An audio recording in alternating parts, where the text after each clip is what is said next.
धरना प्रदर्शन था 20 फरवरी को जो बड़ा लेवल पे किया था। पूरे देश के कोने कोने तो साबका सैनिक वीर नारियां साड़ियाँ भैन आईयां सीगियां ते उहदे बाद जिहड़ा निर्णय लिया गया कि इसको कंटिन्यू रखेंगे, तो कंटिन्यू आज 8वां दिन है हमारा।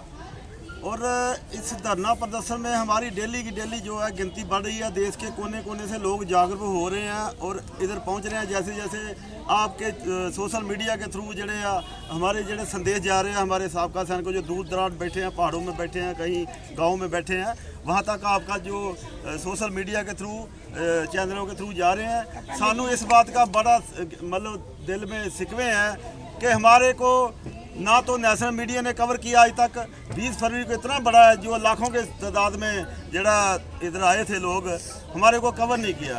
एक तरफ तो जो मीडिया बोलता हम देशभक्त हैं और हम सरकार मोदी सरकार भी बोलती है कि हम देशभक्त हैं, तो जो हम सड़कों में बैठे हम कौन, हम गद्दार हैं देश के? हम क्या, हमारी देशभक्ति नहीं है? जिन्होंने बॉर्डरों पे जड़ा अपने बच्चे कुर्बान किए हैं और बॉर्डरों पे दुश्मन से लड़ते हुए गोलियां खा रहे हैं छाती पे, हम क्या हैं?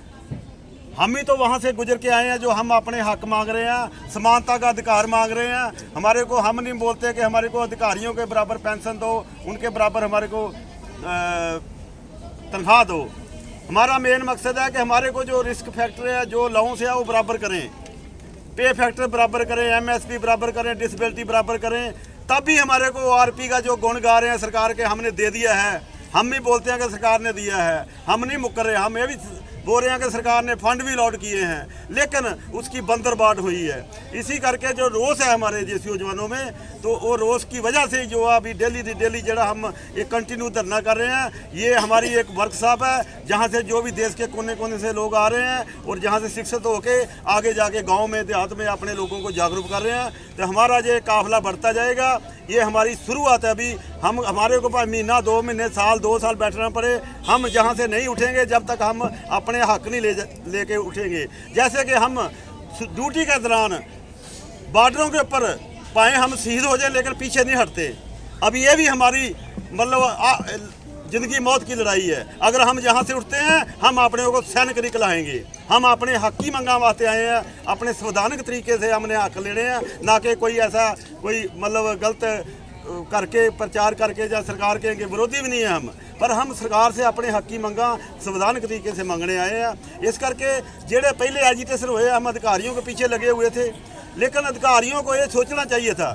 एक झुंड का जो CO होता है ना, अगर उस झुंड में 600-700 बंदा है, उन्होंने अच्छा काम किया तो CO जो आगे प्रमोशन लेता है, फिर आगे जनरल बनता है। तो उन जनरलों ने जिन्होंने 7वें पे कमीशन में आप तो खुद 8-1 ले लिया, और जिन जवानों की वजह से वो जनरल बने, जिन जवानों की वजह से, अगर CO की झुंड में एक भी कोई जवान गलत काम करते, कोई यहो जहा काम कर लेता है, कोई खुदकशी कर लेता है, तो CO की रिपोर्ट हो जाती है ख़राब और आगे प्रमोशन नहीं होता। जो जनरल बने हैं वो जनरल जवानों की खातिर बने, जिनका उन जनरलों ने सोचना चाहिए था कि इनको मैं अपने जवानों को भी पे फैक्टर जड़ा हुआ जो अधिकारियों को मिला वो जवानों को भी दिलाऊं, लेकिन वो हमारे साथ बहुत तगड़ी डिस्क्रिमिनेशन हुई है। ऐसे हम JCO रैंक हैं, हम JCO डायरेक्ट नहीं बने, हम सिपाही से भर्ती होके उन सिपाहियों की बदौलत JCO बने हैं। इस करके हम अपने जवानों के लिए लड़ रहे हैं, अपने प्री मेजर जेडे पेंशन है उनके लिए लड़ रहे हैं, अपने शहीद परिवार जिन्होंने देश वास्ते कुर्बानियाँ की उनके लिए हम ये संघर्ष कर रहे हैं। जहाँ वो बंदे साथी हमारे जो इस दुनिया में नहीं रहे, उनके परिवारों के लिए लड़ रहे हैं, क्योंकि हमारी एक विडो पेंशन 11-12 हज़ार में कैसे गुजारा करेगी। उनकी ना तो ORP 1 में पेंशन बढ़ी और ना ORP 2 में। कारण मेन यो ही है कि इक्वल MSP हो जाए, इक्वल पे फैक्टर हो जाए तो हमारी पेंशनें भी बढ़ सकती है। अगर हमारी पेंशनें बढ़ेगी, सर्विंग जो एक्स सर्विसमैन है, तब भी हमारी मौत के बाद हमारे परिवारों को सही पेंशन मिल सकती है।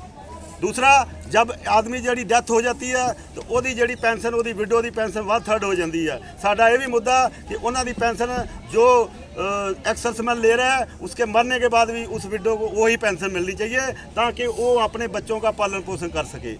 तो ये है हमारियां बेनतियां। बाकी मैं पूरे देश के साबका सैनिकों को इत्थों मंच के थ्रू अपील करदा कि इस सांझा जिहड़ा फ्रंट चल रहा वा, ਇਹਨੂੰ ਉਤਾਰ ਪੀੜੋ करने के लिए बहुत ਜਿਹੜੀਆਂ ਏਜੰਸੀਆਂ ਬਹੁਤ ਜਿਹੜੇ ਅਫਸਰ ਹੈਡ ਸੰਸਥਾਵਾਂ ਬਹੁਤ ਕੋਸ਼ਿਸ਼ ਕਰ ਰਹੀਆਂ ਨੇ। ਅਸੀਂ ਉਹਨਾਂ ਦੇ ਬਹਿਕਾਵੇ ਦੇ ਵਿੱਚ ਨਹੀਂ ਆਉਣਾ ਤੇ ਇਹ ਜਿਹੜਾ ਸਾਂਝਾ ਫਰੰਟ ਜੰਤਰ ਮੰਤਰ ਦੇ ਧਰਨਾ लगा होया जहाँ से जो भी संदेश पास होएगा उसी को मानना है, तब भी हम सफल हो सकते हैं। इसलिए हम बेनती करते हैं पूरे देश के साबका सैनिकों को कि जहाँ से जो भी आर्डर होगा फर्दर जो भी बड़ा कोर्स ऑफ एक्शन लिखा जाएगा उसके लिए हमारा इंतजार करना हमारे आर्डर का, ये हमारी बेनतियाँ ने। दिल्ली के अन्य राज्यों से तो लोग यहाँ आ रहे हैं, लेकिन दिल्ली के ही पूर्व सैनिक क्यों नहीं आ रहे हैं? आज ही हमारे को 2-3 जथेबंदियां बताएंगे अभी। आज ही हमारे 2-3 जथेबंदियां के लोकल जड़े अहदेदार आए हैं, उन्होंने मतलब आश्वासन करके गए हैं कि हम जहाँ पर दिल्ली हमारे बंदे आएंगे, लेकिन अभी ये संकेतक धरना है। हम खुद भी जहाँ ज़्यादा कष्ट नहीं करना चाहते क्योंकि हमारे को परमिशन 100 बंदे की ही मिलती है।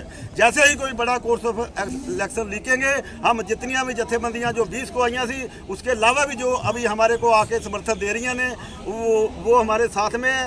तो उन्होंने हमारा इस मंच का धन्यवाद भी कर रहे हैं कि आपने पूरे देश के साबका सैनिकों को जागरूक किया है। तो उनका पूरे देश दी जथेबंदियां जो हमारे समर्थन में आई हैं उन्होंने अं तय दिल से धन्यवाद करते हैं। 8 दिन हो गए आपको, आप कह रहे हैं 8 दिन हो गए हैं और जब तक सरकार आपकी मांगे जो है वो नहीं मानती, आप यहाँ से नहीं उठेंगे। 8वां दिन है, क्या अब तक कोई सरकार का ऑफिशियल कोई आपसे अभी तक कोई ऑफिशियल नहीं आया, कोई ऑफिशियल नहीं आया। हमने खुद जड़ा वा पुलिस प्रशासन के थ्रू अपना जड़ा 23 तारीख को मेमोरेंडम दिया है डिफेंस मिनिस्टर को, राष्ट्रपति भवन को, पीएम ऑफिस में, लेकिन अभी तक उसके बाद कोई भी हमारे को सरकारी तौर पे कोई नुमाइंदा नहीं आया। लेकिन ये धरना हमारा कंटिन्यू चलता रहेगा। अगर सरकार यहाँ परमिशन देती रहेगी ठीक है, नहीं तो हम कोई वो दूसरा तरीका अपनाएंगे। तो उसके बाद जैसे कि मैंने बताया कि बड़ा कोर्स ऑफ एक्शन कोई भी हो सकता है, जो हमारी कमेटी निर्णय लेगी। ऑप्शन हमारे पास बहुत हैं, जो भी मेन टुकवा होएगा समय के मुताबिक वो अगला एक्शन किया जाएगा। सर आप बताइए। सर मैं केरला से हैं, मैं वेटरन गोपाल कृष्ण। हमने पिछले 10 साल से हम देख रहा है जो साबका सैनिक संघर्ष कमेटी के साथ जुड़े हैं।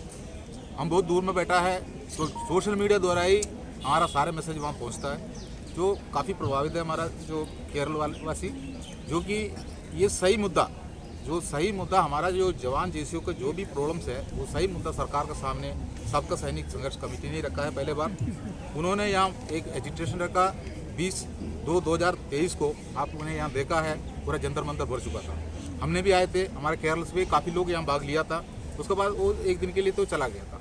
जो कि यहाँ जब भी ज़रूरत पड़ता है वो वहाँ से यहाँ आने के लिए तैयार है, जो कि जब भी उनको बुलावा देंगे वो बिल्कुल आने के लिए तैयार है। लेकिन एक दूर की बात है, काफ़ी दिन सफ़र करना पड़ता है, जो रेल की जर्नी भी है, कम से कम 8-10 दिन की ज़रूरत पड़ता है।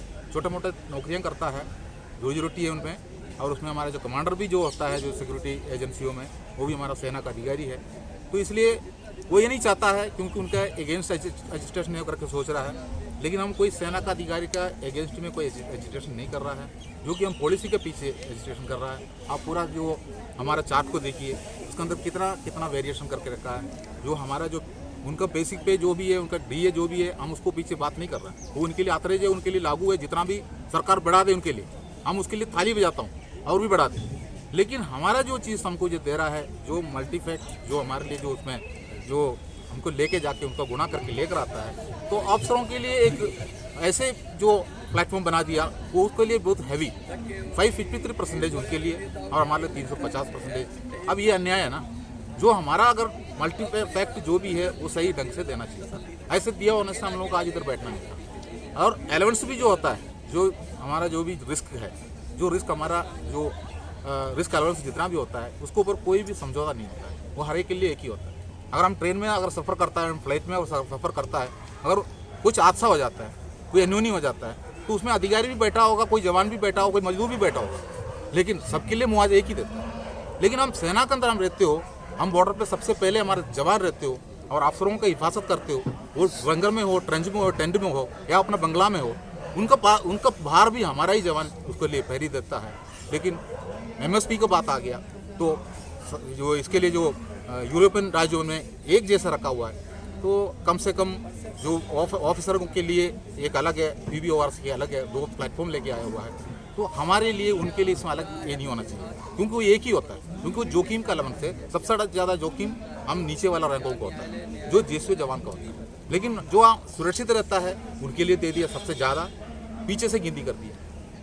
मतलब हमारे साथ में इंसाफ नहीं है। तो सर संदेश आप क्या देना चाहेंगे सरकार को लेकर 1 रैंक 1 पेंशन मांगने वाले पूर्व सैनिकों की तरफ से आप सरकार को कोई मैसेज देना चाहेंगे?